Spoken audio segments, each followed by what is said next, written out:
기대해. 나에게 주신 하루를 때론 피곤하고 일어나기 싫고 널 깨우는 알람 소리에 짜증도 나겠지만. 안녕하세요. 오늘도 부른 말씀 권순민 목사입니다. 쉬지 않고 나를 지키셨네. 오늘을 나에게 주셨네. 새 말씀 안에 주가 주신 사랑과 은혜와 능력. 오늘 우리가 은혜 받을 하나님 말씀은 출애굽기 8장 28절에서 32절까지 말씀입니다. 바로가 이르되 내가 너희를 보내리니 너희가 너희의 하나님 여호와께 광야에서 제사를 드린 것이나 너무 멀리 가지는 말라. 그런즉 너희는 나를 위하여 간구하라. 모세가 이르되 내가 왕을 떠나가서 여호와께 간구하리니 내일이면 파리떼가 바로와 바로의 신하와 바로의 백성을 떠나리니와 바로는 이 백성을 보내어 여호와께 제사를 드리는 일에 다시 거짓을 행하지 마소서 하고 모세가 바로를 떠나 나와서 여호와께 간구하니 여호와께서 모세의 말대로 하시니 그 파리떼가 바로와 그의 신하와 그의 백성에게서 떠나니 하나도 남지 아니하였더라. 그러나 바로가 이때에도 그의 마음을 완강하게 하여 그 백성을 보내지 아니하였더라. 아멘. 오늘 설교 제목은 하나님은 거래의 대상이 아니다 입니다. 성도들을 신방하다 보면 가끔 당황스러울 때가 있습니다.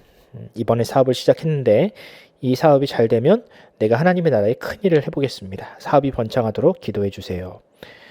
물론 하나님께 그런 마음을 품고 서원을 하는 것은 좋은 일입니다. 목회자들은 그런 기도를 절대로 마다하지 않습니다. 정말 성심성의껏 기도를 하지요. 그런데 사실 목회자의 기도보다 사업이 번창하는 방법은 따로 있습니다. 그 사업의 아이템이 좋고 사업을 열심히 정직하게 하다 보면 그 일은 분명히 열매가 맺게 되어 있습니다. 하나님은 아무리 신앙이 좋아도 뿌리지 않은 데서 거두게 하지는 않으시거든요. 만약 이런 노력 없이 요행으로 그저 하나님의 은혜만을 기대하면서 사업이 잘 되게만을 기다린다면 그건 정말로 하나님을 오해하는 겁니다. 또 가끔 이런 말도 듣습니다. 제가 실제로 들은 이야기인데요. 집을 샀는데 집값이 떨어져서 하나님이 원망스럽다.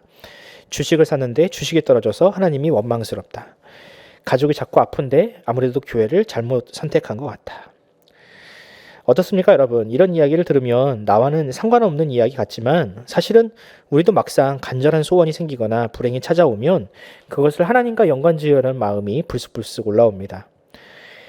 나의 건강에 문제가 생기는 것은 평소 내가 운동을 하지 않고 혹은 유전적인 문제가 있거나 혹은 식습관이 좋지 않기 때문인데 그것을 하나님이 나를 돌보지 않으셨다라고 결론을 내버리고 또 혹은 무언가 간절한 일이 생기면 그 일을 풀어보려 노력하지도 않고 하나님께 다 맡겨버리고 두 손을 놓아버리는 경우가 얼마나 많이 있습니까?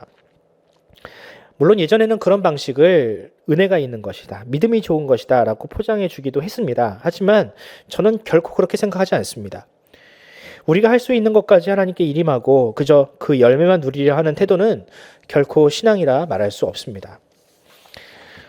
오늘 본문을 보면 분명히 문제의 답이 제시되어 있음에도 불구하고 이 자신의 욕심으로 인해서 계속해서 거짓과 말바꿈으로 하나님과 거래하려는 한 사람이 등장을 합니다. 그 사람은 바로 애굽왕 바로입니다. 과연 성경이 이 바로라는 사람을 우리에게 보여주는 이유는 무엇이며 우리는 이 사람을 통해서 어떤 교훈을 얻을 수 있는가 한번 살펴보도록 하겠습니다. 하나님은 애굽에서 노예로 살고 있는 이 이스라엘 백성들을 구원하시기로 작정하셨습니다. 그들은 원래 애굽에서 노예로 살던 사람이 아니었습니다. 그들은 애굽에 큰 공로를 세운 요셉의 가족들로서 처음에는 애굽 사람들에게 대접을 받던 사람들이었습니다. 그런데 어떤 한 시점을 지나고 나니까 애굽 사람들은 더 이상 그들을 손님으로 대우하지 않았습니다.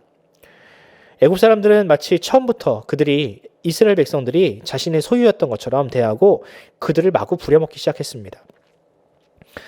이제 하나님께서 자신들의 백성을 찾아서 그들에게 주실 땅으로 인도하겠다고 이 바로에게 통보를 하셨는데 바로는 이 요구를 거절하고 묵살했습니다. 원래 그들이 자신의 것도 아닌 것인데 자신의 것이라 우기며 하나님과 계속해서 씨름을 하고 있는 것입니다. 하나님은 그런 바로와 애굽 사람들에게 여러 가지 자연재해를 통해서 경고하셨지만 그들은 쉽사리 그 마음을 돌리지 않았습니다. 그리고 모세의 요구를 주는 척하면서 계속 말을 바꾸기 일쑤였습니다. 여러분, 그뿐입니까? 애굽왕 바로는 끝까지 하나님과 거래하면서 자신이 얻어낼 것을 최대한 얻어내려 딜을 하고 있습니다. 이런 수작은 재앙이 반복되면서 점차 노골적으로 변하는 것 같은데요. 한번 28절을 한번 읽어보도록 하겠습니다. 28절입니다. 바로가 이르되 내가 너희를 보내리니 너희가 너희의 하나님 여호와께 광야에서 제사를 드릴 것이나 너무 멀리 가지는 말라. 그런즉 너희는 나를 위하여 간구하라. 바로는 하나님께서 내리신 재앙이 고통스러워서 하나님의 요구를 들어주는 척합니다. 그런데 바로의 대답은 하나님이 원하시는 답이 아니었습니다. 하나님은 이스라엘 백성이 완전한 독립과 해방을 요구하셨는데 바로는 그저 잠깐의 외출, 그리 멀지 않은 곳 애굽 땅 안에서의 제사를 드리는 정도의 휴가를 제시합니다.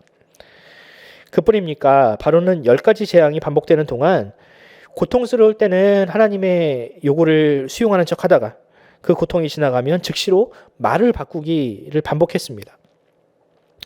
성경은 그런 바로의 행동이 어디서 나왔는지 이야기를 합니다. 그 행동은 바로 바로의 마음에서 나왔습니다. 바로의 마음은 어떤 마음입니까? 우리나라 성경은 그 마음을 완강한 마음, 예전 성경은 그 마음을 강팍한 마음이라고 번역을 했습니다. 여기서 완강함, 강팍함은 그저 단순히 고집불통의 마음을 의미하는 것이 아닙니다. 바로가 품었던 완강한 마음은 하나님 앞에서 순종하지 않는 불순종을 의미하는 것이고 하나님을 거래의 대상으로 여기고 하나님을 이용하려는 불순한 마음이 바로 이 완강하고 강팍한 마음이라는 단어에 함축되어 있습니다. 출애굽기는 그런 완강한 마음을 품는 것 자체가 하나님의 심판임을 보여줍니다. 출애굽기를 읽다 보면 이런 완강한 마음은 바로의 만의 것이 아니었습니다. 출애굽한 이스라엘 백성들도 수시로 하나님께 도전하고 불순종했으며 하나님을 송아지 형상으로 만들어서 하나님을 조종하려 했습니다.